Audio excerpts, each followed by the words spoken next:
Ubuntu जर्मनीमध्ये मी 2 वेळा गेलो होतो. जर्मनीमधनं मला बोलवलं होतं. तिथल्या शाळांमध्ये उबुंटू दाखवला गेला. का? तर त्यांचं असं म्हणणं की आमच्याकडे शिक्षण फुकट आहे. त्यामुळे आमच्याकडच्या मुलांना ना शिक्षणाचं महत्त्व नाही. त्यामुळे उबुंटू आम्ही इथल्या मुलांना दाखवणार आहोत. तुम्ही प्लीज या. 6 डिरेक्टर आहेत. दिग्दर्शकाने काम केलं. कारण त्याला नुसतं सस्पेन्स, थ्रिलर, क्राईम असं नाही, त्याला एक सुपर नॅचरल असा जॉनर आहे. मराठी काय भारतीय कुठच्याच भाषेत झालेल्या वेब सिरीजमध्ये असा विषय हाताळला गेला नाही आहे.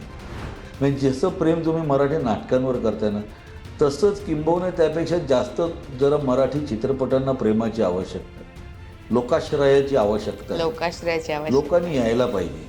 नेहरू सेंटरचा प्रयोग होता आणि डॉक्टर श्रीराम लागू प्रयोग बघायला आले होते आणि मध्यंतरात श्रीराम लागू आमच्या पाया पडत आले. अहो म्हटलं असं काय करताय? नाही म्हणाले, काय नाटक आहे आणि तुम्ही काय हे नाटक करताय.